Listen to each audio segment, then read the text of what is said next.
Hello everyone. आज हम लोग यूपीएससी और स्टेट पीसीएस के एक और इम्पोर्टेंट टॉपिक जैनिज्म या जैन धर्म के बारे में डिस्कस करने वाले हैं। बुद्धिज़्म के बाद जैनिज्म भी एक सबसे इम्पोर्टेंट टॉपिक है जहाँ से यूपीएससी हर बार क्वेश्चन पूछता है। इस लेक्चर में हम जैनिज्म के 24 तीर्थंकर्स, महावीर स्वामी की शिक्षाएं, पार्श्वनाथ की शिक्षाएं, जैन धर्म के उदय के कारण, उसके पतन के कारण, इन सब के बारे में डिस्कस करेंगे। इसके सबसे इम्पोर्टेंट एस्पेक्ट्स को हम डिस्कस करेंगे। तो चलिए स्टार्ट करते हैं जैन धर्म के बारे में। तो जैनिज्म का उदय उस प्रक्रिया का परिणाम है जो 6th सेंचुरी बीसी में भारत में हुई। 6th सेंचुरी बीसी एक महान परिवर्तनों का काल था जिसमें भारत में बहुत सारे संप्रदायों का उदय हुआ, जैसे बुद्धिज्म, आजीवक, जैनिज्म। ऐसे करीब 62 संप्रदायों का उदय माना जाता है। तो इसी में जैनिज्म एक इम्पोर्टेंट पार्ट, एक सेक्ट है। तो जैनिज्म या जैन धर्म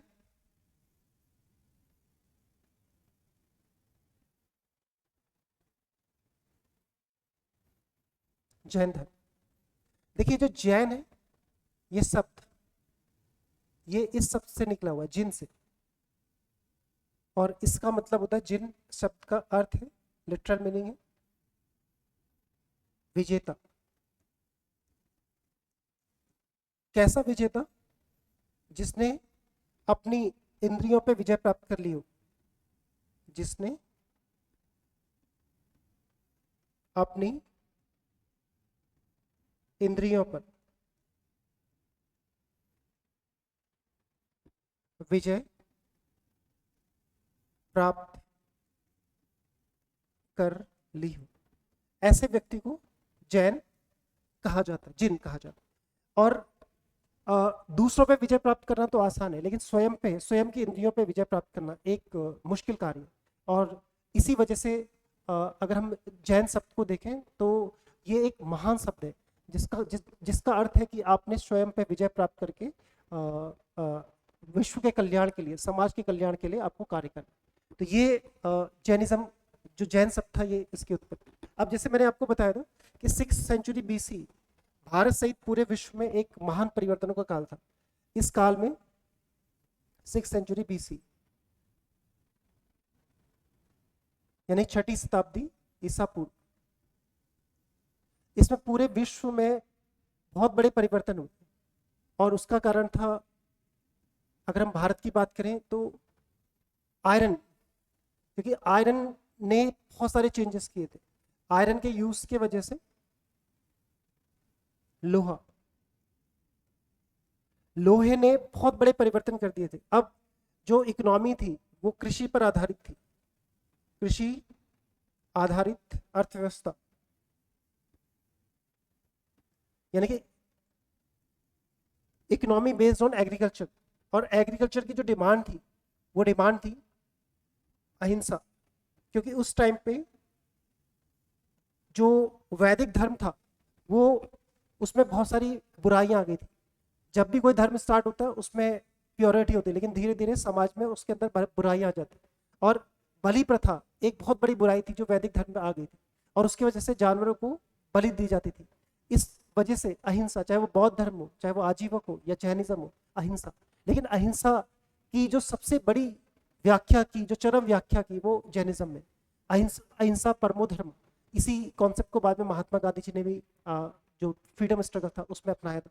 तो ये एक इंपॉर्टेंट कॉन्सेप्ट था जो जैनिज्म की, अगर हम कहेंगे पूरे विश्व को देन है, वो अहिंसा है। आज भी विश्व में हर जगह युद्ध, लूट मार, ये सब चीजें हो रही है। तो जैनिज्म का अगर हम देखें तो ये एक बहुत बड़ा सिद्धांत था और इसी को महात्मा गांधी ने अपनाया था। तो अहिंसा को जो जैनिज्म ने प्रमोट किया, और ऐसा नहीं था कि और भी जो सेक्ट थे उन्होंने अहिंसा को प्रमोट नहीं किया, लेकिन जो जैनिज्म ने व्याख्या की वो एक अनोखी व्याख्या है अहिंसा की। अब हम देखें कि कारण क्या थे।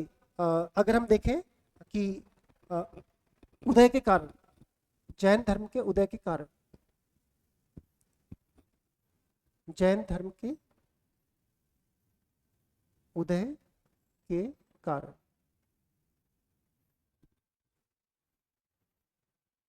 तो देखिए पहला जो कारण था, फर्स्ट जैसे मैंने बताया था कि वैदिक रिचुअल्स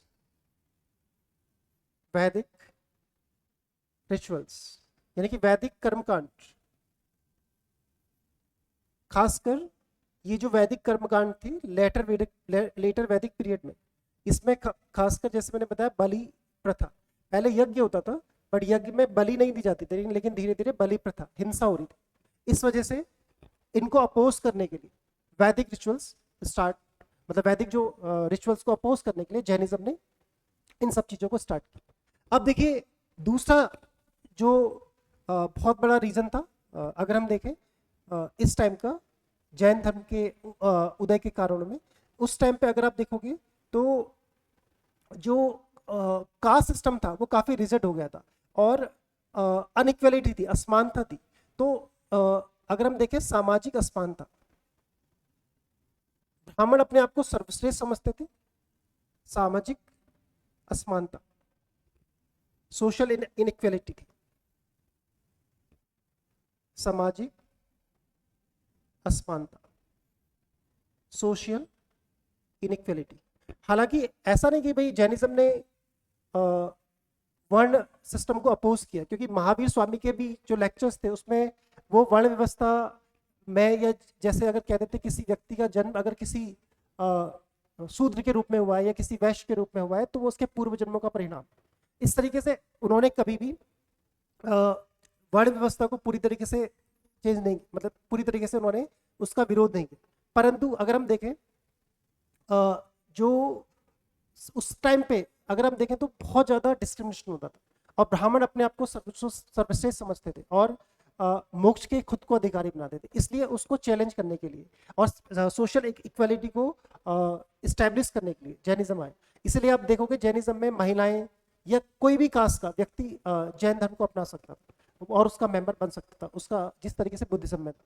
तो ये एक बहुत इम्पोर्टेंट कारण था, यानी कि इसमें। उसके अलावा अगर हम कह सकते हैं कि एक बड़ा बड़ा रीजन जो अभी मैंने बताया कि सुप्रीमेसी ऑफ ब्राह्मण्स, क्योंकि ब्राह्मण्स अपने आप को सुप्रीम समझते थे, सुप्रीमेसी ऑफ ब्राह्मण्स,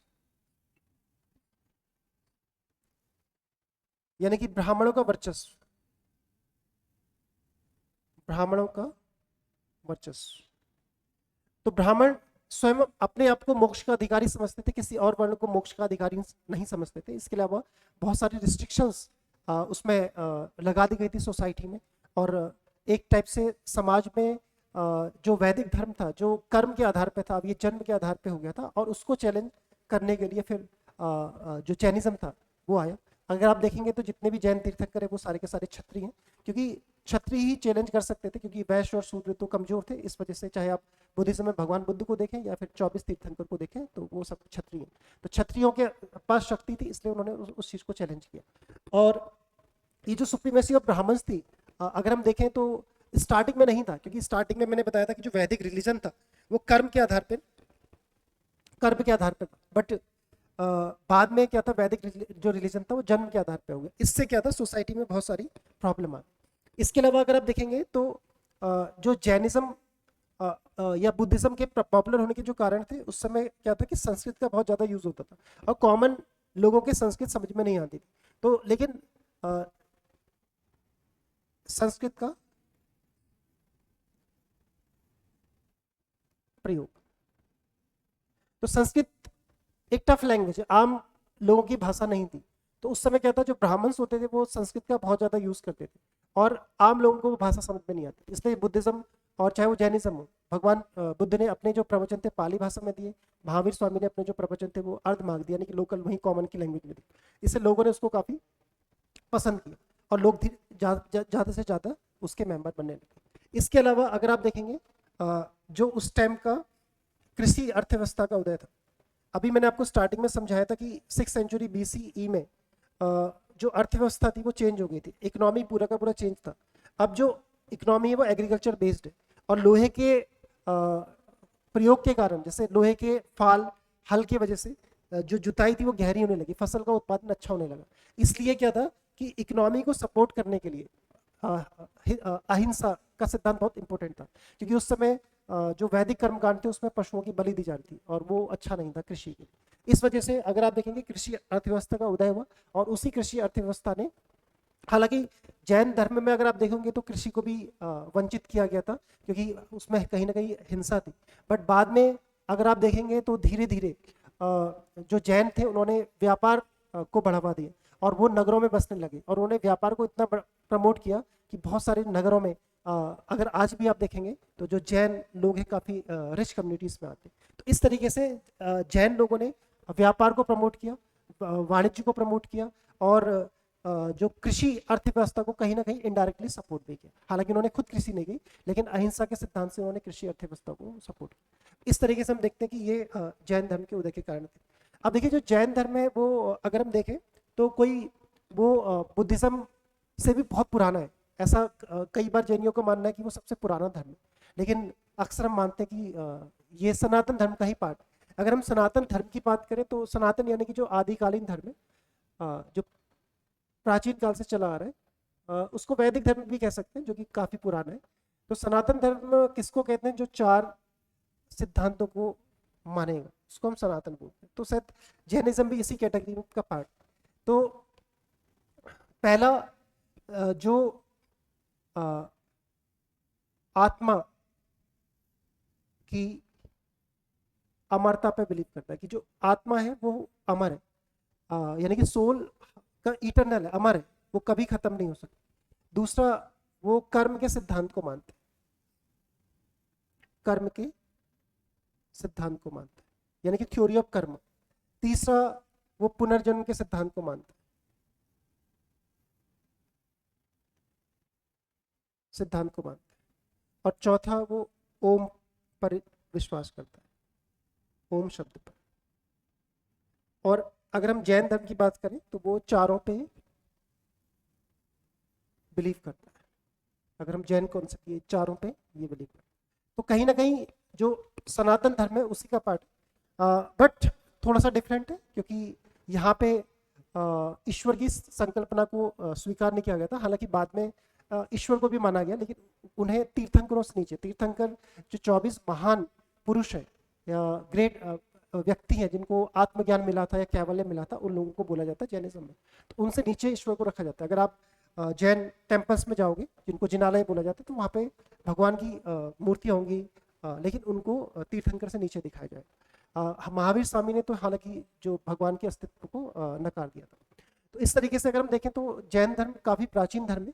और अगर हम ऋग्वेद की बात करें तो वहाँ भी इसका वर्णन है, यानी कि जैन धर्म के जो पहले तीर्थंकर हैं उनके बारे में उसमें बताया गया। और 24 जो तीर्थंकर हैं वो उनकी ऐतिहासिकता तो पार्श्वनाथ और आपके महावीर स्वामी की सिद्ध होती है। लेकिन हाँ, अगर हम जैन माइथोलॉजी की बात करें तो 24 तीर्थंकर हैं। बट हम यहाँ पे एग्जाम के पॉइंट ऑफ व्यू से हिस्ट्री को पढ़ रहे हैं तो हम उन टॉपिक्स पे डिस्कस करेंगे जहाँ से एग्जाम के लिए क्वेश्चन बन जाता है। तो हम देखते हैं कि सबसे पहले जैन धर्म के जो तीर्थंकर हैं उनके बारे में, जो इम्पोर्टेंट है उनके बारे में। और जैन धर्म के तीर्थंकर, तीर्थंकर मैंने बताया कि उन लोगों को बोलते हैं, उन महापुरुषों को बोलते हैं जिनको कैवल्य प्राप्ति हो गई थी। कैवल्य एक टाइप से हम कह सकते हैं साल्वेशन। कैवल्य सिमिलर टू मोक्ष, जैसे हम हिंदुइज्म में मोक्ष बोलते हैं, बुद्धिज्म में निर्वाणा बोलते हैं, उसी तरीके से कैवल्य। कैवल्य का मतलब आत्मज्ञान, यानी कि अगर हम जैनिज्म की बात करें तो जिसने अपने पूरी इंद्रियों पर नियंत्रण कर लिया, ऐसा व्यक्ति वो तीर्थंकर। और तीर्थंकर का मतलब यहाँ पे देखिए जो जैनिज्म है ये एक श्रमण परंपरा से, श्रमण परंपरा वैदिक रिलीजन से अलग थी। वैदिक जो रिलीजन था वो कर्मकांड पर आधारित था, लेकिन श्रमण परंपरा का मतलब श्रम, श्रम शब्द से निकला है। श्रमण का मतलब आपको खुद से प्रयास करना है, स्वयं से प्रयास।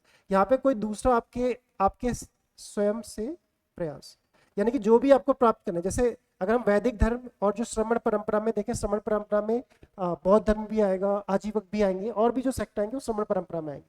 तो यहाँ पे श्रमण का मतलब रहता है श्रम शब्द से निकला, यानी स्वयं से आपको करना है। यानी कि अगर आपको आत्मज्ञान प्राप्त करना है तो कोई कर्मकांड नहीं करने, किसी मीडिएटर का सहारा नहीं लेना, किसी ब्राह्मण का सहारा नहीं लेना, आपको खुद से करना है।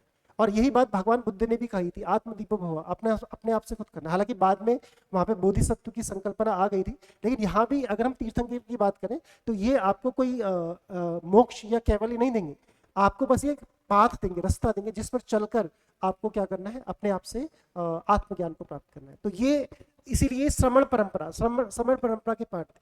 तो यहाँ पे अगर हम देखें जैनिज्म में तो 24 तीर्थंकर्स हुए, लेकिन 24 के 24 मैंने बताया कि वो आपके एग्जाम के पॉइंट ऑफ व्यू से इंपॉर्टेंट नहीं है, बट तो इसलिए हम कुछ जो तीर्थंकर्स हैं जो एग्जाम के पॉइंट ऑफ व्यू से इंपॉर्टेंट है उनके बारे में हम देखते हैं।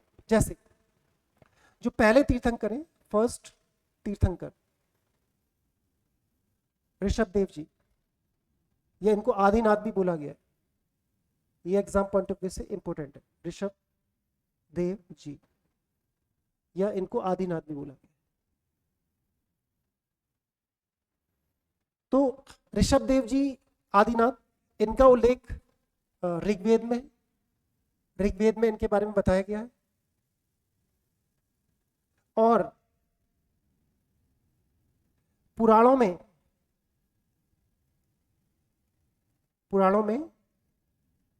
इन्हें भगवान विष्णु का अवतार बताया गया,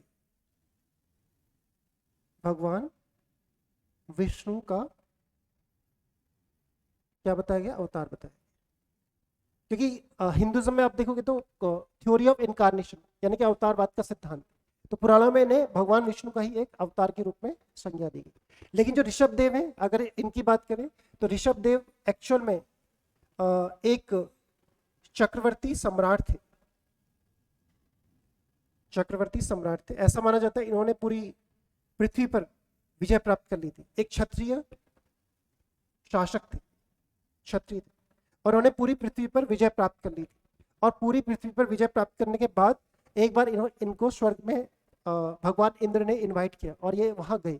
तो वहां पे अप्सराओं का नृत्य चल रहा था, उसी में एक अप्सरा नृत्य करते करते मूर्छित हो गई और उसकी मृत्यु हो गई, तुरंत मृत्यु हो गई। तो इंद्र ने उसको छुपाने के लिए तुरंत उसी की जगह पे दूसरी अप्सरा को ले आए, मतलब अपनी विद्या से या अपने शक्ति से। बट ये बात जो ऋषभ देव थे उन्होंने देख लिया, तो उन्होंने देखा कि यार स्वर्ग में भी तो मृत्यु होती है, और जो इंद्र है वो इतनी पावरफुल पोस्ट पे है, और फिर भी इसे अपनी गद्दी का डर, अपने सम्मान का भय। तो उन्होंने बोला कि यार इससे ऊपर भी तो कुछ होगा। इसलिए अगर आप देखोगे हिंदू धर्म हो या जैन धर्म हो या फिर आपका बौद्ध धर्म हो, इनमें भी स्वर्ग से ऊपर की भी कल्पना की गई है। जैसे अगर हम हिंदुज्म में बोले तो उससे ऊपर जैसे विष्णु के जो भक्त हैं वैकुंठ लोक बोलते हैं, या फिर शिव के जो भक्त होते हैं वो कैलाश की बात करते हैं, है ना। तो ये सब स्वर्ग से ऊपर है। ब्रह्मा के जो अनुयायी हैं वो ब्रह्म लोक की बात करते हैं। ऐसे बुद्धिज्म में स्वर्ग से ऊपर बुद्ध क्षेत्र, जहाँ पे आके फिर आपको जन्म मृत्यु के चक्र से मुक्त मिल जाता है। ऐसे ही अगर हम जैनिज्म की बात करें तो उसके ऊपर इनका जो तीर्थंकर क्षेत्र या जैन क्षेत्र है, जहाँ पे जाके फिर आपको वापस इस जन्म मृत्यु के चक्र से मुक्ति हो जाती है। इस तरीके से जब ये वहां पे स्वर्ग में इन्होंने ये सब चीजें देखा तो इनको बड़ा दुख हुआ, और फिर इन्होंने संन्यास ले लिया। संन्यास लेके फिर इन्होंने अपना तपस्या करी और इनको फिर ज्ञान प्राप्त हुआ। इन्हीं जो ऋषभ देव है, ऋषभ देव के 2 पुत्र थे। वैसे तो ऐसा माना जाता है कि जो ऋषभ देव थे वो उनके 100 पुत्र थे। उसमें से जो एक पुत्र थे भारत थे, जिनके नाम पे ऐसा माना जाता है कि भारतवर्ष नाम पड़ा, और एक जो थे उनका नाम था बाहुबली। बाहुबली एक्चुअल में जो बाहुबली है, लॉर्ड बाहुबली की मूर्ति है, अगर हम देखें तो श्रवण बेलगोला में, और ये खड़ी मूर्ति है, और विश्व की सबसे ऊंची खड़ी मूर्तियों में इसका स्थान है बाहुबली की। तो एक्चुअल में कहते हैं कि जो ऋषभ देव थे उनके 100 पुत्र थे। जब उन्होंने संन्यास लिया तो उन्होंने अपना जो साम्राज्य था वो 100 के 100 पुत्रों में बांट दिया। लेकिन उसमें भारत जो थे वो महत्वाकांक्षी थे, तो उन्होंने अपने सारे भाइयों 99 भाइयों से ऐसा बोला कि या तो आप मेरे सामने समर्पण करो या फिर आप युद्ध के लिए तैयार हो। तो बाकी इसमें कहते हैं कि 98 जो ब्रदर्स थे उन्होंने तो संन्यास ले लिया अपने पिता के साथ, वो भी चले गए, उन्होंने अपने भाई को ही सौंप दिया। लेकिन जो बाहुबली थे उन्होंने इसका विरोध किया। फिर दोनों के बीच में युद्ध की एक संभावना थी। तो इसको देखते हुए उनके कुछ महामंत्री थे, उन्होंने उनको समझाया कि आप दोनों भाइयों की लड़ाई है, तो आप इस पूरी जनता को क्यों परेशान कर रहे हो, एक काम करो आपस में आप मल्ल युद्ध करो। तो फाइनली कहते हैं कि दोनों के बीच में आपस में कुछ कंपटीशन हुए, कभी तलवार का कभी गदा का, जिसमें बाहुबली ही अक्सर भारी पड़े थे। बट फाइनली बाहुबली को लगा कि मैं क्या कर रहा हूँ, मैं अपने बड़े भाई के साथ क्या कर रहा हूँ, किसके लिए कर रहा हूँ। तो उनको युद्ध करते करते या आपस में कंपटीशन करते करते उनको एहसास हुआ कि नहीं, मुझे ये सब चीज़ें ठीक नहीं है, तो वो फिर उन्होंने भी संन्यास ले लिया। तो बाहुबली ने संन्यास ले लिया और संन्यास लेके ये कहते हैं कि उसी एरिया में चले गए, श्रवण बेलगोला में। और वहीं जो श्रवण बेलगोला है कर्नाटका में, बहुत इंपॉर्टेंट जगह श्रवण बेलगोला, वहाँ पे इनकी खड़ी मूर्ति स्थापित है। और हर 12 वर्ष में वहाँ पे एक बहुत बड़ी सेरेमनी होती है जैनों की, जिसको महामस्तक अभिषेक बोलते हैं। तो महामस्तक अभिषेक जो है ये इसी से रिलेटेड है, महामस्तक अभिषेक। ये जैनिज्म में एक बहुत बड़ी सेरेमनी होती है। जैसे अगर हम हिंदुज्म में कुंभ की बात करें, उसी तरीके से जैनों का कुंभ है, हर 12 वर्ष में होता है। इसमें लॉर्ड बाहुबली को बहुत सारी चीज़ों से स्नान किया जाता है, दूध से, शर्करा से, इस तरीके से उनका महामस्तक अभिषेक किया जाता है। तो ये तीर्थंकर नहीं थे, 24 तीर्थंकरों में बाहुबली का नाम नहीं आता, बट ये भी उस स्टेज तक पहुंचे थे जहाँ तक इनको ज्ञान प्राप्त हो सकता था। और भारत की बात करें तो जैसे एक स्टोरी है, दुष्यंत और शकुंतला के पुत्र भरत, उनके नाम पे भारत नाम पड़ा। हालांकि वो उसके उसके प्रूफ नहीं मिलते, लेकिन जैन लिटरेचर में अगर आप देखेंगे तो जो ऋषभ देव के पुत्र भारत थे, उनके नाम पे फिर भारतवर्ष का नाम भारत पड़ा। तो ऐसा माना जाता है। अब देखिए, जो ऋषभ देव थे या आदिनाथ थे, इनका क्योंकि जैनिज्म में हर तीर्थंकर का कोई ना कोई एम्बेलम या चिन्ह होता है। तो इनका जो एम्बेलम है, चिन्ह है, प्रतीक उसको हम कह सकते हैं, वो बुल है, बुल यानी कि शान। इस तरीके से हर जो जैन तीर्थंकर है उसका कोई ना कोई प्रतीक होगा। इसी तरीके से इनका प्रतीक है। तो यहाँ पे एग्जाम के पॉइंट ऑफ व्यू से कुछ क्वेश्चन बनते हैं, जो जैसे मैंने बताया कि पहले तीर्थंकर ऋषभ देव, ऋग्वेद में उल्लेख है, पुराणों में इन्हें भगवान विष्णु का अवतार माना जाता है। इन्हीं के पुत्र भारत और बाहुबली थे। बाहुबली का श्रवण बेलगोला में खड़ी मूर्ति है, जहाँ पे हर 12 वर्ष में महामस्तक अभिषेक होता है। और जो पहले तीर्थंकर हैं ऋषभ देव, उनका जो एम्बलम है वो बुल। अब हम जाते हैं जो दूसरे तीर्थंकर हैं उनके बारे में। जो तो सेकंड तीर्थंकर हैं या द्वितीय तीर्थंकर हैं,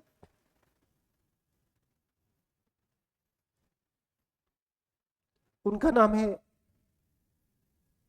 अजितनाथ। और इनके बारे में आपको ज्यादा ध्यान रखना है। इनका जो चिन्ह है, एम्बलम है या प्रतीक है, वो एलिफेंट, हाथी है। इसमें आपको इतना ही ध्यान रखना है। इसके बाद जो 19th तीर्थंकर हैं वो इंपॉर्टेंट है, 19वें तीर्थंकर। इनका नाम मल्लीनाथ है, मल्लीनाथ। और इनका जो प्रतीक है या एम्बलम है,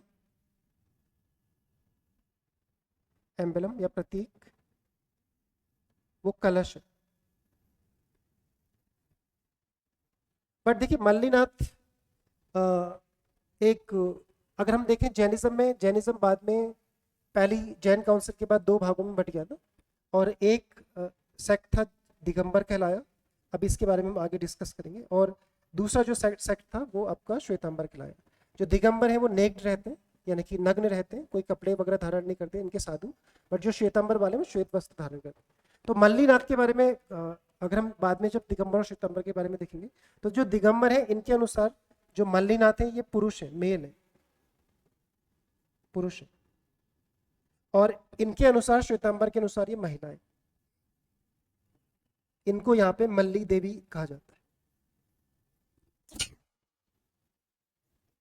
मल्ली देवी इन्हें कहा जाता है।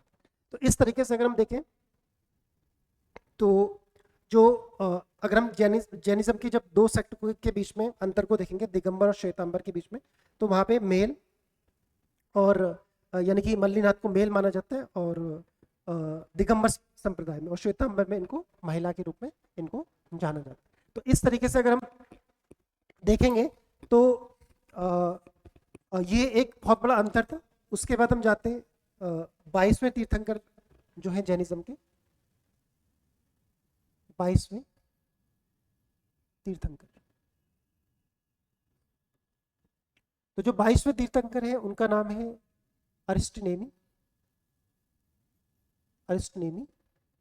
इनका एक दूसरा नाम, इनको नेमिनाथ के नाम से भी जाना जाता है, नेमिनाथ। और इनका जो एम्बलम है, चिन्ह है, प्रतीक है,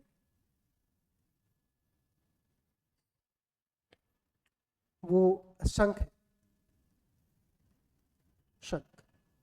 और अगर आप देखेंगे तो जो अरिष्टनेमी या नेमिनाथ है, इनको भगवान कृष्ण का निकट संबंधी बताया जाता है। तो ये भी एक इंपॉर्टेंट फैक्ट है, भगवान कृष्ण का निकट संबंधी ऐसा बताया जाता है, निकट संबंधी। तो ये आपको ध्यान में रखना है कि जो 22वें तीर्थंकर हैं, उनका अ, अ, उनको भगवान जो कृष्ण है, उनके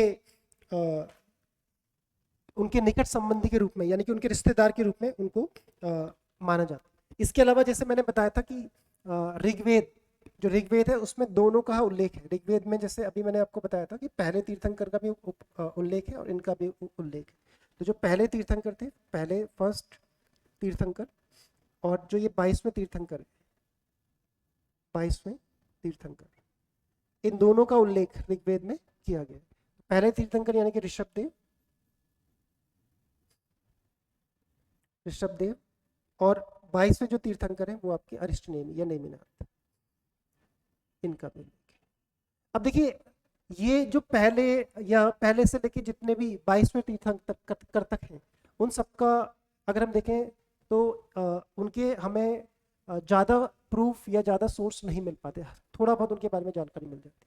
लेकिन उसके बाद जो 23वें और 24वें तीर्थंकर है, यानी कि पार्श्वनाथ और महावीर, वो हमारे बहुत इंपॉर्टेंट हिस्टोरिकल फैक्ट है, क्योंकि उनके बारे में हमें काफ़ी इंफॉर्मेशन मिलती है, चाहे वो हिंदू लिटरेचर हो या बुद्धिस्ट लिटरेचर हो या फिर जैन लिटरेचर हो या बाकी उस टाइम का कंटेम्प्रेरी लिटरेचर हो, उससे हमें बहुत सारी इंफॉर्मेशन इनके बारे में मिलती है। तो अगर हम अब देखें 23वें तीर्थंकर, जो काफ़ी इंपॉर्टेंट है, तो 23वें जो तीर्थंकर थे,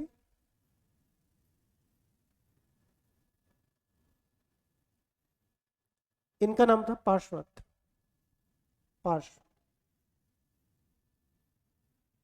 पार्श्वनाथ, इनका एम्बलम इंपॉर्टेंट है, यानी कि प्रतीक। जब भी आप किसी जिनालय या मंदिर में जाएंगे जैन टेम्पल में, तो वहां पे एम्बलम, तो इनका जो एम्बलम है वो स्नेकहुड है, यानी कि सर्पदंश, सब सांप की फन। और जब भी इनकी मूर्ति आपको दिखेगी पार्श्वनाथ की, तो ब्लैक, काले पत्थर से दिखेगी। तो आप समझ जाइएगा कि पार्श्वनाथ की मूर्ति। अब देखिए, जो पार्श्वनाथ थे, पार्श्वनाथ माना जाता है कि जो हमारी हिस्ट्री है, ये काशी के शासक, काशी के शासक अश्वसेन के पुत्र थे, अश्वसेन के पुत्र थे। और इनकी जो माता थी, इनकी माता का नाम वामा था, वो भी एक राजकुमारी थी। तो इसका मतलब है कि जो पार्श्वनाथ थे वो एक राजकुल से संबंधित थे। और पार्श्वनाथ ने भी 30 वर्ष की आयु में गृह त्याग किया और संन्यास ले लिया। 30 वर्ष की आयु में संन्यास ले लिया था और गृह त्याग कर दिया। एक हम हमेशा देखते हैं, एक वंश बहुत पॉपुलर है जिसको हम इक्ष्वाकु वंश बोलते हैं, इक्ष्वाकु वंश। इक्ष्वाकु वंश से ही बिलोंग करते थे, और इक्ष्वाकु वंश के जो संस्थापक थे, इक्ष्वाकु वंश के संस्थापक वो ऋषभ देव ही थे, ऋषभ देव इक्ष्वाकु संस्थापक थे। तो इक्ष्वाकु वंश से बिलोंग करते थे जो 23वें तीर्थंकर, ये भी आपको ध्यान में रखना। तो इन्होंने संन्यास ले लिया। संन्यास लेने के बाद इन्हें ज्ञान की प्राप्ति हुई, कैवल्य की प्राप्ति हुई। और उसके बाद इन्होंने क्या किया, जैनिज्म को पॉपुलर किया। हालांकि अभी जो जैनिज्म है वो वैसा नहीं है जो आज आपको दिखता है, क्योंकि अभी भी यहाँ पे जो रूल्स और रेगुलेशन थे वो थोड़ा सा सिंपल थे, लेकिन बाद में महावीर ने उनको बहुत काफ़ी स्ट्रिक्ट बना लिया था। तो जो पार्श्वनाथ थे, उन्होंने जैनिज्म के 4 प्रिंसिपल को दिया था, जिसमें 5वां ब्रह्मचर्य बाद में महावीर ऐड करेंगे। तो इन्होंने जो प्रिंसिपल्स दिए थे, यानी कि पार्श्वनाथ की शिक्षा या पार्श्वनाथ के सिद्धांत,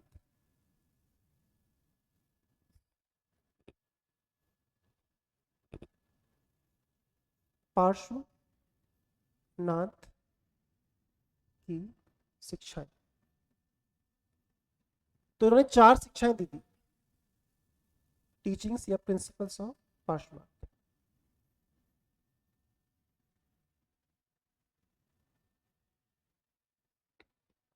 इस प्रिंसिपल्स की अगर हम बात करें तो 4 जो प्रिंसिपल्स थे जैनिज्म के वो उन्होंने दिए थे,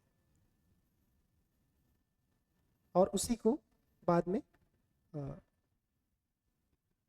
बढ़ाया था महावीर स्वामी।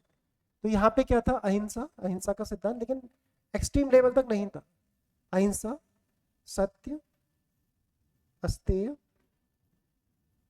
और अपरिग्रह, ये जो सिद्धांत थे, अहिंसा यानी कि नॉन वायलेंस, ये इन्होंने ही दिए थे। उसके बाद सत्य यानी कि ट्रुथ, आपको सच बोलना चाहिए। अस्तेय यानी कि डू नॉट स्टील। और अगर आप ये देखें, ये जो सिद्धांत हैं ये सब बुद्धिज्म में भी है, योगा, हिंदू फिलोसफी में भी है। अपरिग्रह यानी कि डू नॉट एक्वायर प्रॉपर्टी, तो ये पहले से चले आ रहे थे, तो ये नॉर्मल थे, और हर धर्म में, तीनों जो बड़े धर्म थे उस समय फॉलो होते थे। इनको जैनिज्म में बाद में अणुव्रत बोला गया, अणुव्रत। और अगर आप श्वेतांबर सेक्ट को देखोगे तो वो इन्हीं सिद्धांतों को मानते हैं अक्सर, अणुव्रत। और उसमें जब 5वां जोड़ा गया तो उसको फिर बाद में महाव्रत बोला गया। तो ये एक बार यूपीएससी ने क्वेश्चन पूछा हो। तो पार्श्वनाथ ने ये चारों शिक्षाएं दी। और जो पार्श्वनाथ का जन्म हुआ था, ऐसा माना जाता है कि लगभग 300 साल पहले, महावीर के जन्म से 300 साल पहले उनका जन्म हुआ था। तो जब महावीर का जन्म हुआ था, उससे पहले जो महावीर के मदर और फादर थे वो पार्श्वनाथ को ही फॉलो करते थे, और पार्श्वनाथ के फॉलोवर्स काफ़ी थे। तो हम ऐसा नहीं कहेंगे कि जो जैन धर्म के जो संस्थापक की अगर हम बात करें वो तो ऋषभदेव थे, लेकिन वास्तविक संस्थापक अगर हम बात करें तो महावीर स्वामी, क्योंकि उन्होंने उसको काफ़ी पॉपुलर किया। लेकिन हाँ, जैन धर्म के जो अनुयायी थे वो पहले से भारत में चले आ रहे थे, खासकर जो काशी के आसपास वाला जो एरिया था, यानी कि आज का जो यूपी बिहार ये वाला जो रीजन था, उस क्षेत्र में जैन धर्म के अनुयायी थे। लेकिन महावीर ने उसको काफ़ी पॉपुलर बनाया और उसको काफ़ी फैलाया। और महावीर ही सबसे इम्पोर्टेंट पर्सनालिटी है जिसके बारे में हमें माना। लेकिन अगर हम बारे देखें तो पार्श्वनाथ ने ये तो उनके 4 सिद्धांत थे। इसके अलावा जो पार्श्वनाथ थे वो मानते थे कि ये जो संसार है, यह सृष्टि है, सृष्टि ये क्या है, शाश्वत है। सृष्टि शाश्वत है। शाश्वत का मतलब इंग्लिश में इसको इटर्नल बोलते हैं। इटर्नल का मीन्स, जैसे यहाँ पे कोई गॉड जैसी चीज ने इसको नहीं बनाया, यानी कि भगवान ने इसको क्रिएट नहीं किया। ये इटर्नल है, ये अभी है, पहले भी थी, आगे भी रहेगी। इसमें कोई परिवर्तन नहीं हो सकता। थोड़ा बहुत जो परिवर्तन होता है वो होता रहता है, उसमें कोई प्रॉब्लम नहीं, लेकिन ये शाश्वत है। ऐसा नहीं कि कभी खत्म होगी, कभी नष्ट होगी, ऐसा नहीं, ये हमेशा कंटिन्यू रहेगी, ऐसा मानते हैं। ये इनकी फिलोसफी थी, और इन्होंने अपने 4 प्रिंसिपल दिए थे। इसी फिलोसफी को आगे जो बढ़ाया था वो 24वें जो तीर्थंकर है उन्होंने, और 24वें तीर्थंकर ने ही जैनिज्म को बहुत ज़्यादा पॉपुलर किया और उसको पूरे भारत में फैलाया। तो 24वें तीर्थंकर इन्हीं के बारे में, क्योंकि 24वें तीर्थंकर है आपके महावीर स्वामी। इनको महावीर इसलिए बोला जाता है क्योंकि जो खुद पे विजय प्राप्त करे उसे वीर कहते हैं। सॉरी, जो दूसरों पे विजय प्राप्त करे उसे वीर कहते हैं, जो स्वयं पर विजय प्राप्त करे उसे महावीर कहते हैं। तो इन्होंने स्वयं पे विजय प्राप्त करी थी, इसी वजह से इन्होंने अपने कपड़ों का भी त्याग कर दिया था, अपनी शर्म, हर चीज को इन्होंने त्याग कर दिया, इसलिए उनको महावीर बोला। तो एक्चुअल में इनका नाम महावीर नहीं था। बचपन में जो इनका नाम था, जिस तरीके से भगवान बुद्ध की लाइफ है उसी तरीके से लगभग इनकी भी लाइफ थी। तो इनका जो बचपन का नाम यानी कि चाइल्डहुड नेम था वो वर्धमान था, इसलिए इनको वर्धमान महावीर बोलते हैं। वर्धमान बचपन का नाम। ये भी राजकुल से थे, और इनकी जो बर्थ हुई थी, जन्म हुआ था, वो 540 BC। हालांकि डेट कंट्रोवर्शियल है हमेशा, चाहे भगवान बुद्ध की हो इनकी, लेकिन ऐसा माना जाता है कि 540 BCE में हुआ था। जगह है कुंडग्राम, कुंडग्राम वैशाली, वैशाली में इनका जन्म हुआ था। राज परिवार से इनके जो फादर थे पिता सिद्धार्थ थे। सिद्धार्थ, और सिद्धार्थ एक क्लान था, ज्ञात्रिक वंश उसके प्रधान थे, यानी कि एक छोटे राजा, उतने बड़े राजा नहीं थे। ज्ञात्रिक, इसको इंग्लिश में इस तरीके से लिखते हैं, ज्ञात्रिक क्लान के हेड थे, हेड, यानी कि ज्ञात्रिक कुल के प्रमुख थे, यानी कि एक छोटे राजा ही थे।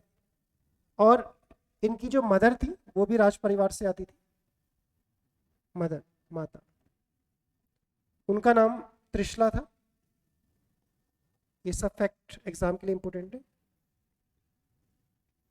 त्रिशला, और जो त्रिशला थी वो लिच्छवी प्रिंसेस थी, यानी कि लिच्छवी किंगडम से आती थी, लिच्छवी राजकुमारी, लिच्छवी राजकुमारी,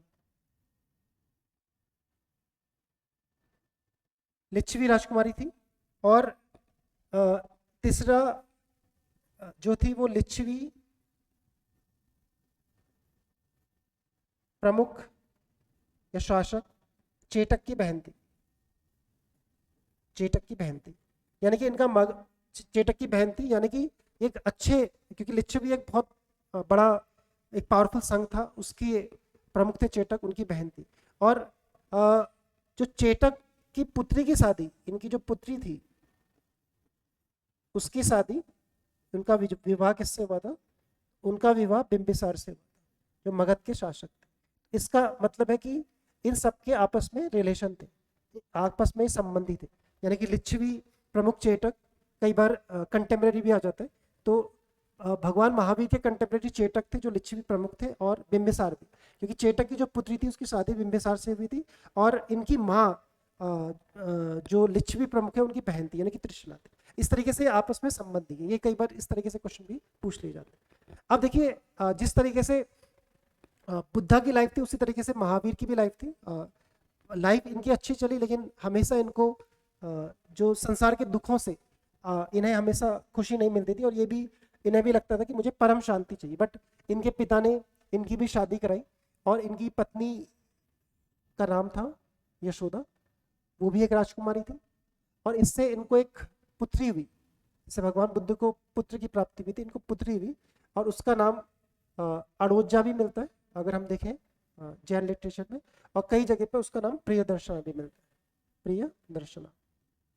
और ये जो प्रियदर्शना या अड़ोजा है, इसकी जो शादी हुई, इनका जो विवाह हुआ वो जामिल या जमाली नाम की किसी व्यक्ति से हुआ था, जामिल, या इनको जमाली भी बोला जाता है। और जब भगवान बुद्ध को ज्ञान प्राप्त हुआ था तो ये उनके प्रथम अनुयायी बने थे, प्रथम अनुयायी किसके? भगवान महावीर के। तो भगवान महावीर के पहले अनुयायी, यानी प्रथम जैन अनुयायी, वो आपके जामिल या जमाली बने। तो वो एक्चुअल में, यानी कि जो जामिल है वो किसके दामाद हैं? वो महावीर स्वामी के दामाद, महावीर स्वामी के सन इन लॉ, दामाद। तो ये प्रथम अनुयायी, तो ये भी आपको एग्जाम के पॉइंट ऑफ व्यू से इम्पोर्टेंट। अब इसके बाद जो गृह त्याग कब किया इन्होंने? तो 30 वर्ष की जो अवस्था थी उसमें, जब ये 30 साल के हुए, 30 वर्ष की अवस्था में, आयु में इन्होंने छोड़ा। लेकिन इन्होंने अपने बड़े भाई, इनके बड़े भाई का नाम नंदीवर्धन था, उससे आज्ञा ली, क्योंकि बड़े भाई नंदी वर्धन से आज्ञा, इन्होंने आज्ञा ली। उसके बाद अपना गृह त्याग किया, और नंदीवर्धन ने उसके बाद राज्य का कारोबार संभाला। अब देखिए अगर हम देखें तो भगवान बुद्ध का तो कोई भाई नहीं था, तो वो तो खुद ही चले गए थे। लेकिन यहाँ पे ये अपने बड़े भाई से परमिशन ले लें, उसके बाद उन्होंने गृह त्याग किया। और गृह त्याग करने के बाद 12 वर्ष इन्होंने कठोर तपस्या करी, बहुत कठोर तपस्या करी। और 12 वर्ष के बाद जब ये 42 वर्ष के हुए, तब इनको कैवल्य की प्राप्ति हुई थी। तो 30 वर्ष की अवस्था में इन्होंने गृह त्याग किया, और 30 वर्ष की अवस्था के बाद, यानी कि 30 वर्ष की अवस्था का मतलब अगर हम इसको ईयर देखें तो 510 BCE में इन्होंने गृह त्याग कर दिया था। और 510 BCE में गृह त्याग करने के बाद इनको जो कैवल्य या ज्ञान की प्राप्ति हुई, कैवल्य या इसको एनलाइटनमेंट बोल सकते हैं, इसमें ज्ञान की प्राप्ति वो हुई 42 वर्ष की आयु। जब ये 42 वर्ष के थे, 42 वर्ष की आयु का मीन्स हो गया 498 BC के आसपास इनको ये ज्ञान प्राप्त हुआ। और ये ज्ञान इनको कहाँ पे प्राप्त हुआ? तो उसी स्थान से थोड़ा सा दूर जहां भगवान बुद्ध को ज्ञान प्राप्त हुआ था। जैसे अगर हम देखें 42 वर्ष की आयु में, तो ये भी उसी जगह के पास गए थे, जम्भीय ग्राम बोलते हैं, जम्भीय ग्राम, जम्भीय ग्राम। जम्भी ग्राम में एक नदी है ऋजुपालिका, ऋजुपालिका, वही बोध गया के पास बिहार, ऋजुपालिका नदी, उसी के तट पर साल वृक्ष के नीचे भगवान बुद्ध को पीपल वृक्ष के नीचे हुआ था। साल वृक्ष के नीचे इनको ज्ञान प्राप्त हुआ जब इनकी आयु 42 वर्ष की थी। और अगर हम बात करें तो ये ऋजुपालिका नदी, तो ऋजुपालिका नदी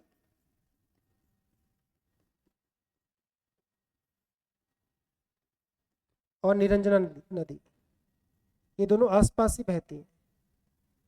और जब ये दोनों मिल जाती हैं तो इनको फाल्गु नदी बोला जाता है, फाल्गु नदी। और ऋजुपालिका के तट पर महावीर स्वामी को ज्ञान प्राप्त हुआ।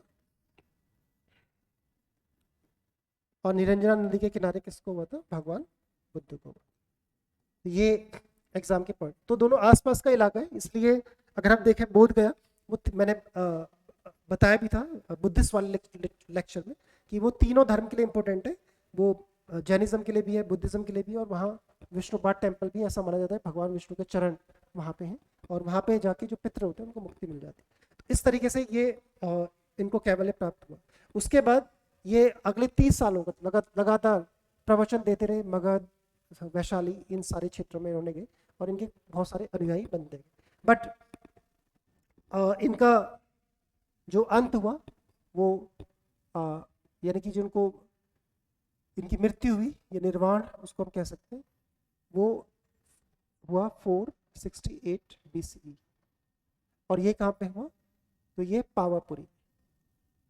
पावापुरी इंपॉर्टेंट है क्योंकि पावापुरी में ही इन्होंने अपना फर्स्ट उपदेश भी दिया था। तो पहला सरमन, प्रथम उपदेश, पहला उपदेश, तो ये भी पावापुरी में दिया। और इनकी जो मृत्यु हुई वो भी पावापुरी में।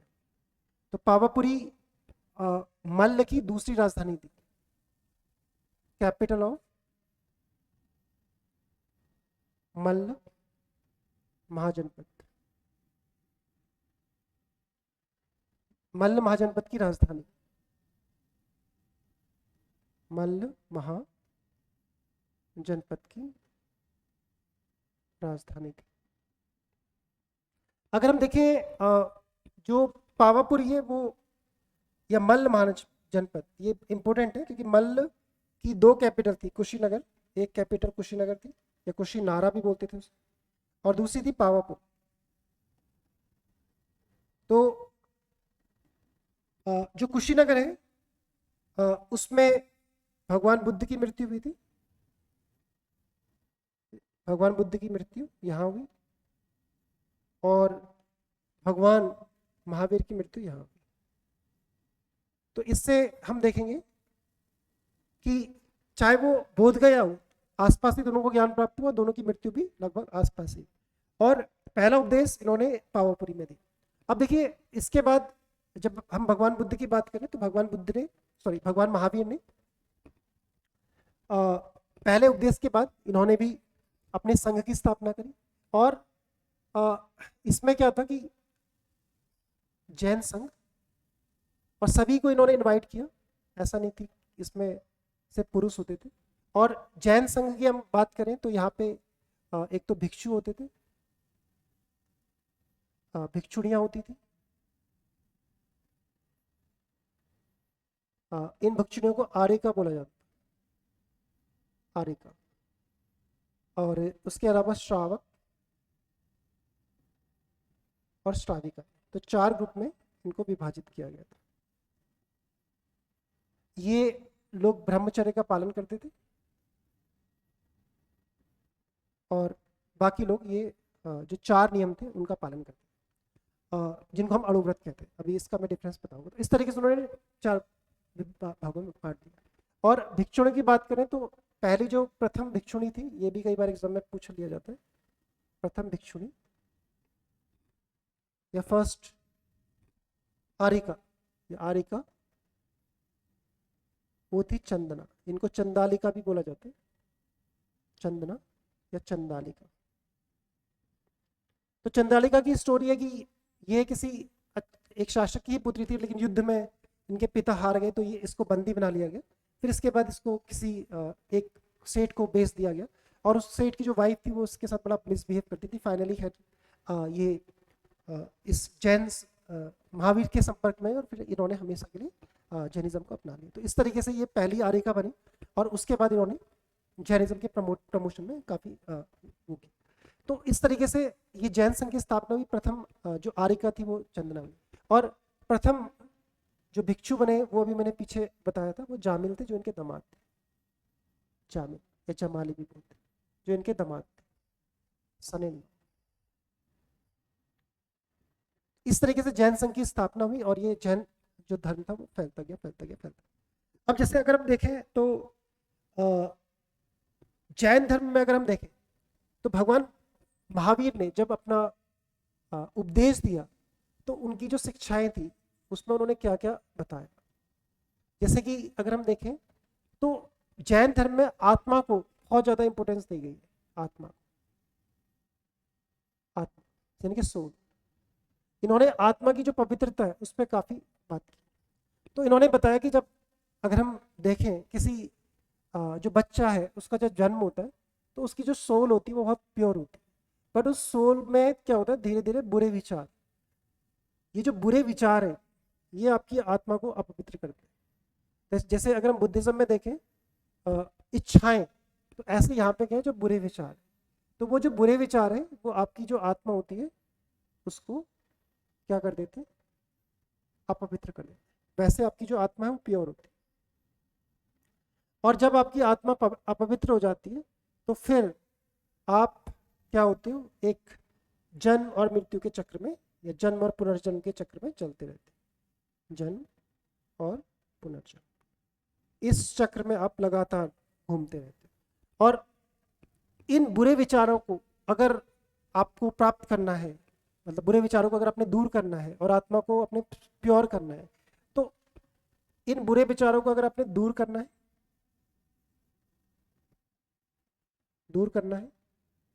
और अपनी आत्मा को पवित्र करना है, यानी कि कैवल्य प्राप्त करना है, इसमें कोई भी बुरे विचार ना हो, आपको क्या करना होगा, यहाँ पे आपको कुछ चीजें फॉलो करनी होगी। और उस फॉलो करने के लिए उन्होंने उसको बोला था पंच महाव्रत।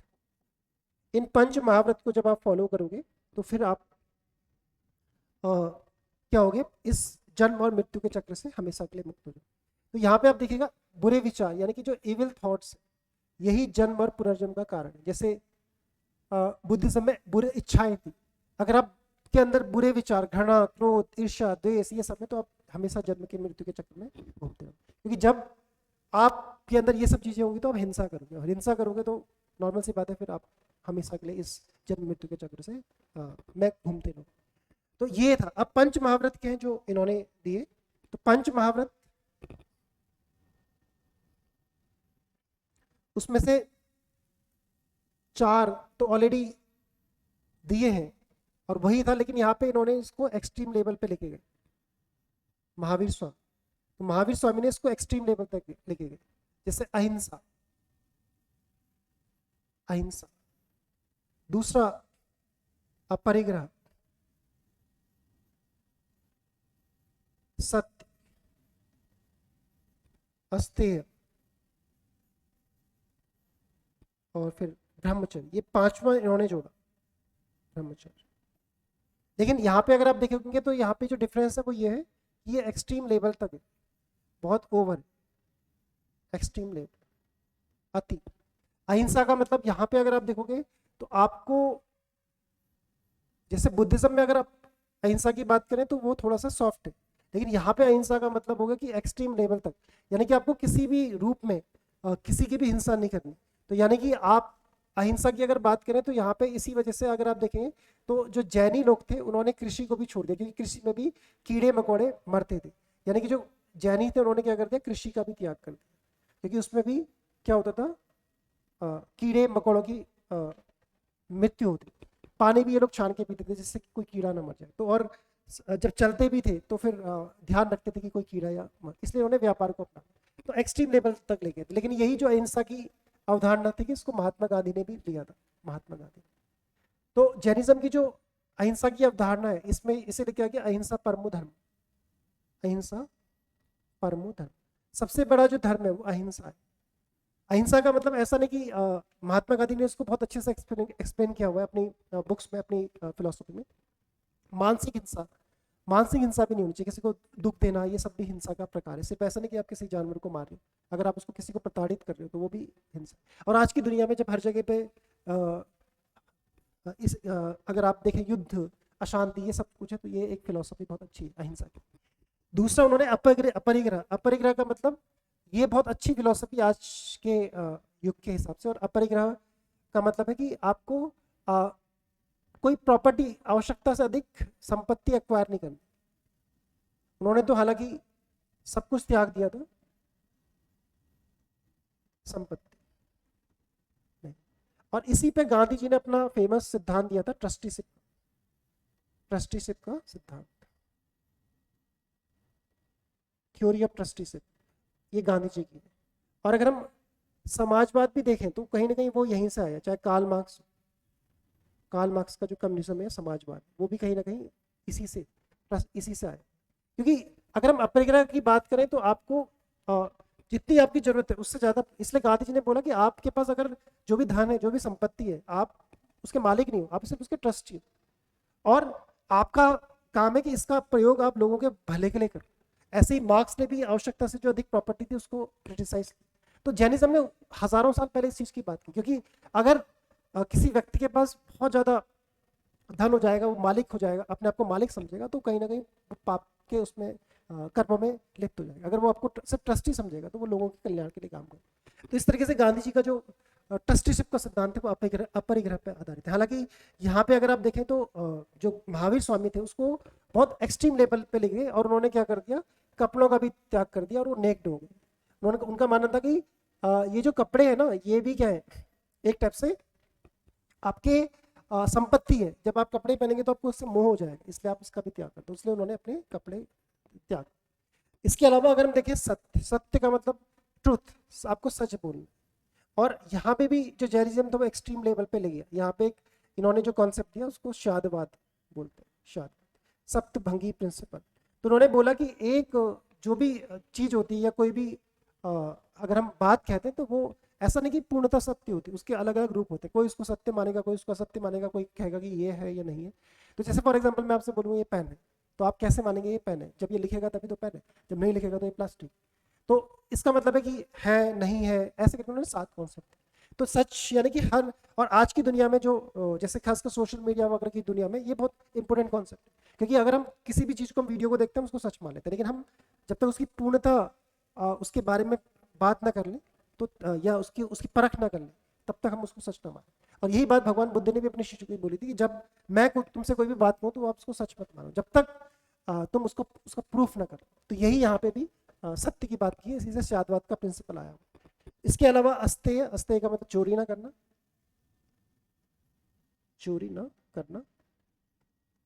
और लास्ट है आपका ब्रह्मचर्य, यानी कि आपको शादी नहीं करनी या सेक्सुअल इंटरकोर्स में इन्वॉल्व। तो अगर हम यहाँ पे बात करें तो अब ऐसा नहीं था कि भाई ये पांचों के पांचों प्रिंसिपल्स सबको फॉलो करने होते थे। और इसमें से मैंने बताया था कि जो 4 थे उनको अणुव्रत बोला जाता था और 5 को महाव्रत बोला।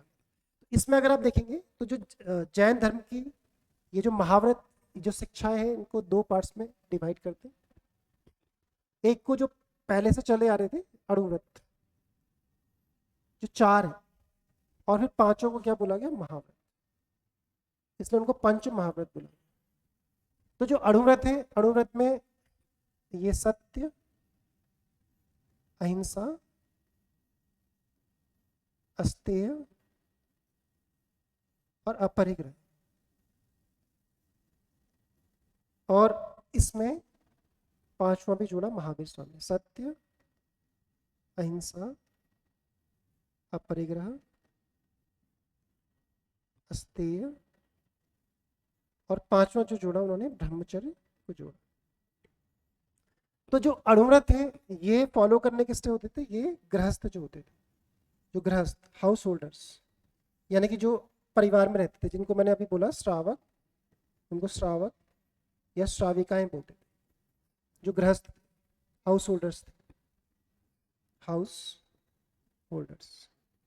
और जो भिक्षु या भिक्षुणियां थे उनको ये फॉलो करना होता था, यानी कि भिक्षु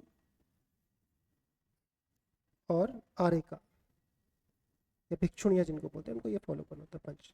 तो काफी टफ था, इसीलिए अगर आप देखेंगे तो जैन धर्म के फॉलोवर्स कम थे, क्योंकि हर कोई इसको फॉलो नहीं कर सकता था, काफी टफ था। और अक्सर जो व्यापारी लोग थे फिर उन्होंने जैसे कृषि करना छोड़ दिया, क्योंकि हिंसा की बहुत बड़ी डेफिनेशन थी, इसलिए अहिंसा को फॉलो करने के लिए उन्होंने कृषि को छोड़ दिया और व्यापार को अपना। इस तरीके से इन्होंने ये सब चीजें बताई। अब फॉर एग्जाम्पल आपको कैवल्य प्राप्त करना है, तो कैवल्य प्राप्त करने के कुछ चरण थे। तो 5 स्टेजेस टू अटेन कैवल्य, ये महावीर स्वामी ने बताया कैसे आपको कैवल्य प्राप्त करना है। तो कैवल्य प्राप्ति के 5 चरण, तो ये 5 स्टेजेस हैं, इनको हम समझते हैं, एग्जाम के पॉइंट ऑफ व्यू से इंपॉर्टेंट। पहली जो है वो है आपकी आश्रम, दूसरी है बंधन, तीसरी है सांवर, चौथी है निर्जरा, और पांचवी है आपकी कैवल्य। ये 5 स्टेजेस है टू अटेन कैवल्य। आश्रम पहली स्टेज है, दूसरी बंधन है, तीसरी सांवर है, चौथी निर्जरा है और पांचवी कैवल्य। तो आश्रम का मतलब पहली जो स्टेज है उसमें क्या है? बुरे विचार, क्योंकि जब बच्चा जन्म लेता है बिल्कुल प्योर प्योर सोल, लेकिन बड़े जैसे जैसे आप बड़े होते तो बुरे विचार आपकी जो आत्मा है उससे बच जाते हैं। क्योंकि मैंने बताया कि जैनिज्म में आत्मा आत्मा को सबसे इम्पोर्टेंट चीज बताई। जैसे आत्मा का कॉन्सेप्ट अगर हम देखें हिंदुइज्म में भी है, लेकिन सबसे ज़्यादा जो इम्पोर्टेंट दिया है किसी ने आत्मा को तो वो आपका जैनिज्म। तो मेरे विचार आपकी जो आत्मा है उससे घिर जाते या चिपक जाते, घिर जाते। तो मान लीजिए आपकी सोल थी, प्योर थी जब आपने जन्म लिया, लेकिन धीरे धीरे क्या हुआ, उसमें जो बुरे विचार जैसे कि अनट्रूथ है ना, ये सब, वायलेंस, एंगर, ये सब जुड़ गए उस आत्मा से। तो अब आपकी जो आत्मा हो गई वो अपवित्र हो, और यानी कि अगर हम कह सकते हैं कि इस पहली जो स्टेज है, अगर हम पहली स्टेज को नॉर्मली अगर हम बोले तो यानी यहाँ पे जो बुरे विचार है आश्रम, यानी कि जो evil thoughts attract towards our soul, यानी कि जो बुरे विचार है वो हमारी आत्मा की तरफ अट्रैक्ट हो। यानी कि जो पहली स्टेज है उसमें अगर हम देखें तो ये जो बुरे विचार है वो आपकी आत्मा की तरफ अट्रैक्ट हो आ रहे। जब आप बच्चे थे बिल्कुल आपकी आत्मा प्योर है, लेकिन ये अट्रैक्ट हो, जैसे कि अनट्रूथ, असत्य, एंगर, आपका स्टीलिंग, चोरी करना, या फिर किसी को नुकसान पहुंचाना, या फिर किसी से ईर्ष्या करना, घृणा करना, ये सब चीज़ें, तो ये अट्रैक्ट होता है। बंधन का मीन्स ये हमारी जो सोल है उसको बाइंड कर दे, इविल थॉट्स, यानी कि बुरे विचार, evil thoughts bind our soul, हमारी आत्मा से क्या हो रहे हैं, बच जाए। तो यानी कि अगर ये है सोल है, तो अब ये हमारी आत्मा से बंध गई और हम एक झूठ के चक्कर में फिर 1000 झूठ बोले, यानी कि untruth, violence, hate, stealing etcetera वगैरह कुछ ये सब। तो ये जो बुरे विचार हैं ये हमारी आत्मा से बंध गए और हम फिर वही बुरे विचार जीवन भर हमारी आत्मा से चिपके रहेंगे और फिर हम दोबारा से जन्म लेंगे। सामवर, सामवर का मीन्स हो गया कि अब अगर आप क्या, अगर आप त्रिरत्ना, अभी मैं त्रिरत्ना का कॉन्सेप्ट बताऊंगा। If someone follows Triratna of Jainism, new evil thoughts not come। तो अगर आप त्रिरत्ना को फॉलो करते हो तो नए जो बुरे विचार है वो नहीं आएंगे, यानी कि जितने बुरे विचार पहले से थे वो तो रहेंगे, लेकिन नए बुरे विचार आपकी आत्मा की तरफ नहीं आएंगे, क्योंकि बहुत सारी, हो सकता है मर्डर कर दो गुस्से में, कुछ भी ऐसा कर दो, तो वो नहीं आएंगे। तो लेकिन उसके लिए क्या करना होगा, आपको त्रिरत्ना को फॉलो करना। अब त्रिरत्ना क्या है उसके कॉन्सेप्ट को भी मैं समझाऊं। निर्जरा, जब आप त्रिरत्ना को लगातार फॉलो करते हो तो ये जो बुरे विचार है धीरे धीरे आपकी जो आत्मा है उससे भाग जाते हैं, दूर चले जाते हैं, अब दूर जाएंगे जब आप त्रिरत्ना को फॉलो करो। तो यानी कि जो बुरे विचार थे, अनट्रूथ, हेट, स्टील, चोरी करना, ये सब आपकी आत्मा से क्या हो रहे हैं, दूर। तो निर्जरा का मतलब दूर जाना, दूर आपकी आत्मा से जाना। और केवल ही फाइनल स्टेज है जब आपकी आत्मा फिर प्योर हो जाएगी, जिसमें कोई भी बुरे विचार नहीं, यानी कि बिना बुरे विचारों की आत्मा जो प्योर है, जिसके अंदर कोई भी किसी के लिए ग्रहण नहीं है, क्रोध नहीं है, कुछ भी नहीं, प्योर कुछ भी नहीं। तो उसी स्टेज को यहाँ पे केवल ही बताते हैं। तो यानी कि आज तो पहली स्टेज, जब बुरे विचार आपकी आत्मा की तरफ अट्रैक्ट होते हैं, बंधन, आपकी आत्मा से चिपक जाते हैं, फिर जन्म मृत्यु के चक्र में आप चले जाते हो। जब आप त्रिरत्न को फॉलो करोगे तो नए बुरे विचार नहीं आएंगे। फिर निर्जरा में जब आप त्रिरत्ना को लगातार फॉलो करते जाओगे तो वो बुरे विचार आपकी आत्मा से दूर जाएंगे। और फाइनली केवल एक स्टेज आएगी जब आप बिल्कुल प्योर, एक प्योर सोल हो जाओगे। अब आपके कोई भी बुरे विचार आपकी आत्मा में नहीं। तो इसी को केवल या मोक्ष या साल्वेशन बोला गया है जैनिज्म में। अब हम देखते हैं कि भाई ये त्रिरत्ना क्या है जिनके बारे में हमने बात की। व्हाट इज त्रिरत्न, या इनको रत्नत्रयी भी बोला जाता है। थ्री रत्नास ऑफ जैनिज्म,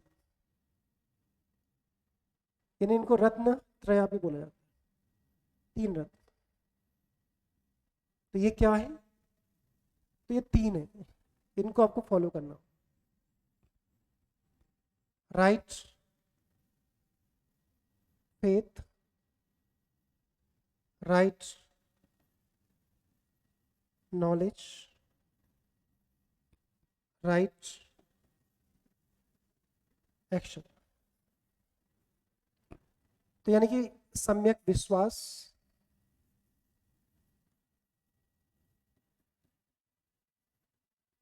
सम्यक ज्ञान, सम्यक कर्म, या इसको चरित्र भी बोला जाता है। ज्ञान यानी कि दर्शन हो। राइट फेथ यानी कि फेथ किस पे करनी है, आपको 24 तीर्थंकर्स पे बिलीव करना है। Faith on 24 tirthankaras. ये तीर्थंकर है 24 के 24 तीर्थंकर्स। और उसके अलावा राइट नॉलेज आपको क्या करना है, एक्वायर करना है। Acquire knowledge of 24 tirthankaras. उन जो 24 तीर्थंकर्स हैं उनकी नॉलेज पे आपको क्या करना है, विश्वास करना। और फिर उसके अकॉर्डिंग आपको क्या करना है, कर्म करना है, एक्शन करना है, यानी कि वर्क करना है उन टीचिंग्स के अकॉर्डिंग। यानी कि फिर आपको वही सब पंच महाव्रत वगैरह फॉलो करना है। इससे क्या होगा, आप धीरे धीरे जो बुरे विचार है आपसे दूर जाएंगे और फाइनली आपको केवल मिल जाएगा। इस तरीके से ये जो जैनिज्म है उसके त्रिरत्न है। जैसे अगर हम बुद्धिज्म में देखें उसमें बुद्ध, धम्म और संघ, वो त्रिरत्न थे। ऐसे यहाँ पे रत्नत्रय इनको बोला जाता है। तो ये जैनिज्म के 3 रत्न। इस तरीके से आपने इसका देखा जैनिज्म। अब देखिए जो जैनिज्म है, अगर हम देखें कि ये क्यों काफ़ी पॉपुलर हुआ और उसके बाद हालांकि डिक्लाइन भी हुआ।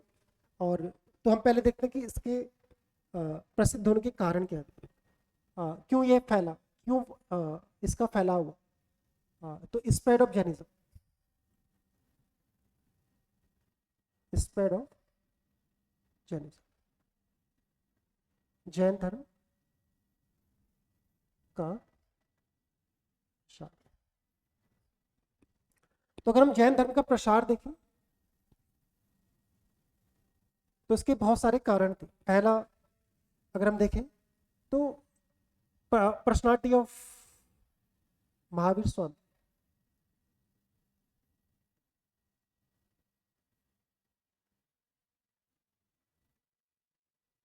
महावीर का व्यक्तित्व। एक राजा के बेटे थे, लग्जरी लाइफ छोड़ के इवन कपड़े भी त्याग दिए, बहुत त्याग किया, बहुत तप, कठोर तप। इससे लोग आ, उनके पास आने लगे और उनके फॉलोवर बनते गए।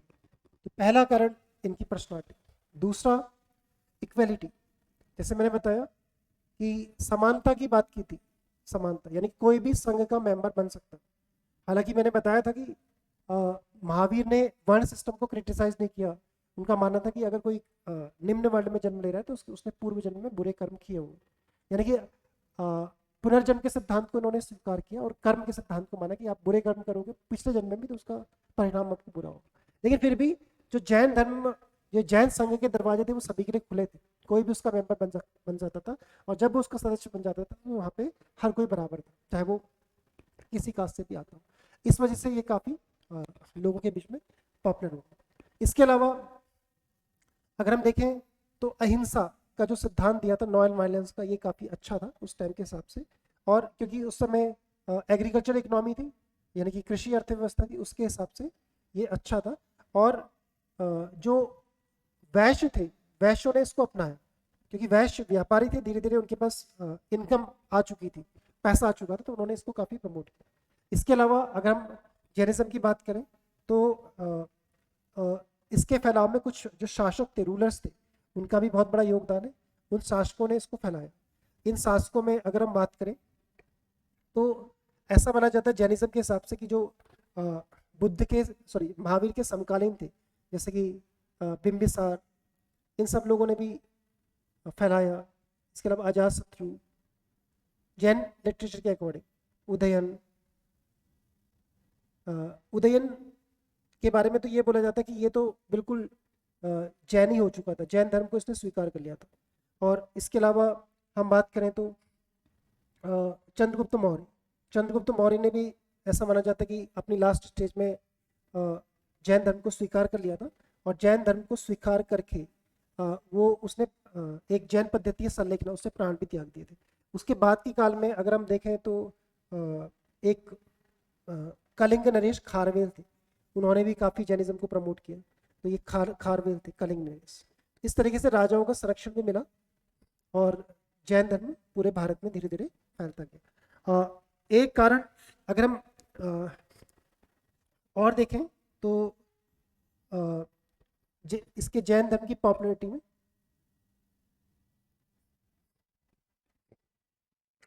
जैन धर्म की अगर हम पॉपुलैरिटी में देखें तो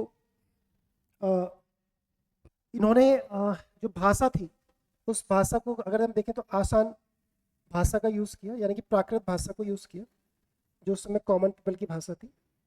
प्राकृत भाषा यानी कि लोकल लैंग्वेज, प्राकृत भाषा का प्रयोग किया। और जैसे मैंने बताया था कि एक और भी कारण था कि जो भिक्षु और जो भिक्षुणियाँ होती थी, आर्यिकाएं,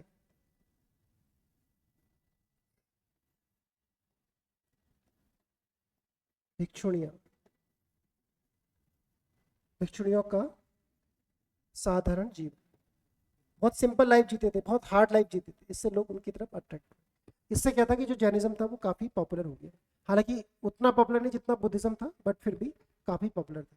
बट सिंपल सी बात है, जिस तरीके से बुद्धिज्म का डिक्लाइन हुआ उसी तरीके से जो जैनिज्म था उसका भी डिक्लाइन हो, डिक्लाइन ऑफ जैनिज्म।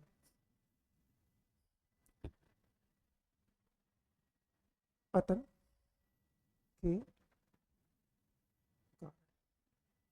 तो क्या कारण थे कि जो जैनिज्म था वो उसका डिक्लाइन हुआ। तो इसमें अगर हम देखें तो पहला जो कारण था वो था लैंग्वेज, भाषा। तो भाषा को इन्होंने छोड़ दिया और इन्होंने क्या किया, संस्कृत को अपना लिया, संस्कृत को अपना लिया। पहले ये क्या करते थे, अपनी पाली भाषा सॉरी प्राकृत भाषा में ही उसको यूज करते थे, लेकिन यहाँ पे फिर संस्कृत। दूसरा अगर हम देखें तो विभाजन हो गया, विभाजन दो ग्रुपों में बढ़ गया, श्वेतांबर और दिगंबर, पहली जैन काउंसिल के बाद। और इसके वजह से भी काफी नुकसान है। और ये श्वेतांबर और दिगंबर का क्या डिफरेंस है, क्या विभाजन है, और ये सब एक हम सेपरेट लेक्चर में इसको देखेंगे क्योंकि बहुत सारे सेक्ट। फिर श्वेतांबर के अंदर भी अगर हम देखेंगे तो बहुत सारे सेक्ट आ गए, जैसे कि स्थानकवासी, ये यूपीएससी ने पूछा था, मूर्ति पूजक 2018 में पूछा था, स्थानकवासी, तेरापंथी, ऐसे करके। ऐसे फिर दिगंबर के भी बहुत सारे संप्रदाय हैं, इसको हम एक सेपरेट लेक्चर में कवर करें। तो ये विभाजन की वजह से भी जो जैनिज्म था वो थोड़ा सा वीक हो। उसके अलावा अगर हम देखें तो जो ये ऐसे कॉन्सेप्ट जैसे अभी मैंने बताया श्यादवाद, ऐसे जो कॉन्सेप्ट थे ये आम लोगों की समझ के बाहर थे। ऐसे ऐसे कॉन्सेप्ट थे आम लोगों की समझ से बाहर, तो कॉमन पीपल इसको समझ नहीं सकते, इसलिए वो लोग इन पे थोड़ा सा बिलीव नहीं करते। फिर धीरे धीरे क्या हुआ कि कम शाही संरक्षण मिलने लगा। पहले क्या था कि शाही संरक्षण फिर भी था, लेकिन बाद के काल में अगर आप देखोगे तो जो सारे शाही संरक्षण था वो नहीं मिला। और कुछ ही जो राजा थे जिनके मैंने नाम लिखे थे, उसके अलावा अशोक जैसा कोई राजा नहीं मिला, हर्षवर्धन जैसा कोई राजा नहीं मिला, कनिष्क जैसा कोई राजा नहीं मिला जिन्होंने पूरे उसको विश्व में फैला दिया। इसके अलावा अगर हम देखेंगे तो यहाँ पे जो जैनिज्म के डिक्लाइन के जो कारण थे, उस कारण में अगर हम देखेंगे तो एक जो कारण है इसमें इन लोगों ने क्या किया था, जैनों ने बौद्ध धर्म और इनका जो कंपटीशन था, बौद्ध धर्म और बाद में हिंदू धर्म, हिंदू धर्म से इनका क्या हुआ, एक कह सकते कंपटीशन। कंपटीशन का मीन्स हो गया कि इनके साथ इनकी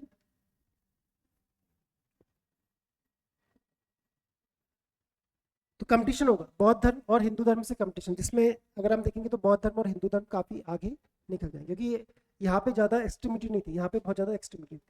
इसकी वजह से क्या था कि धीरे धीरे जो जैनिज्म था उसका डिक्लाइन हुआ। हालांकि पूरी तरीके से डिक्लाइन नहीं हुआ, अभी भी अगर आप देखेंगे भारत में जैनिज्म काफ़ी पॉपुलर है, हालांकि बुद्धिज्म भारत से गायब हो।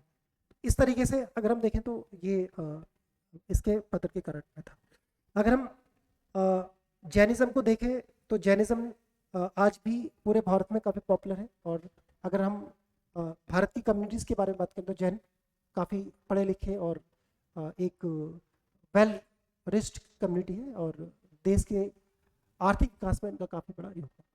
तो थैंक यू वेरी मच इस लेक्चर को देखने के लिए। जैनिज्म के और भी लेक्चर्स हैं जिनको हम एक जैन लिटरेचर पे एक सेपरेट वीडियो, फिर इसके जो अलग अलग सेक्ट है उस पर एक सेपरेट वीडियो, और उसके अलावा इसका जो दर्शन है उस पर भी हम सेपरेट वीडियो बनाएंगे। ये एक बेसिक लेक्चर था, इसको आप देख लीजिएगा, उसके बाद फिर हम आगे देखेंगे। Thank you very much.